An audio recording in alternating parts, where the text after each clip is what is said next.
Good morning everyone, welcome to another water eaten a day. আজকে সোমবার, সকাল সকাল চান টান করে রেডি হয়ে গেছি। সকালবেলা ব্রেকফাস্টে বানিয়েছিলাম পোহা, তো ওকে টিফিনে প্যাক করে দিয়েছি, অফিসে গিয়ে খেয়ে নেবে। আর এখন আমি বসে বসে খাচ্ছি।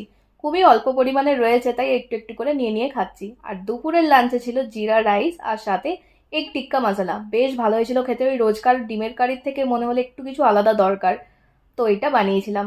রেসিপি খুব জলদি শেয়ার করব, দেখে নিও। তারপরে সন্ধ্যাবেলা অফিস থেকে ফিরে এসে বললো জলদি রেডি হ, বেরোবো। বেরোবো কি, বাইরেও জ্যাম, মলের ভেতরে ঢুকে পার্কিংয়েও জ্যাম, পুরো টাইমটা পার্কিংয়ে আর জ্যামে জ্যামে খেয়ে গেল। তারপরে মলে একটুখানি ঘুরলাম, কিছুই সেরকম করার ছিল না। তারপর একটু একটু খিদেও পেয়েছিল, তো এই গো পিজা বলে এই শপটা দেখেছিলাম, এখানে পিজা অর্ডার করেছি। অনেকক্ষণ ধরে দাঁড়িয়ে ভেবে চিন্তে আবার এখানে দেখছি কিছু ডেমো পিজাও রাখা রয়েছে। এটা অ্যাকচুয়ালি কোরিয়ান জিনিসপত্র, মানে খাবার দাবারের এখানে পাওয়া যাচ্ছিল। এখানে কিছু র্যামেনও রাখা ছিল। তো এখানে আমরা একটা পিজাই অনলি অর্ডার করেছি, তো ওটা একবারে নিয়ে তারপরে আমরা বেরিয়ে যাচ্ছি, কারণ এখানে বসে খেতে গেলে আরো বাইরে জ্যাম হয়ে যাবে, বেরোতে বেরোতেও দেরি। তো ভাবলাম ঘরে গিয়েই খাওয়া যাক। আর আজকে রাতের ডিনারে ছিল রুটি, চিকেন টিক্কা মশলা, আম কেটেছিলাম একটা, সাথে তো পেঁয়াজ থাকবেই, বাস।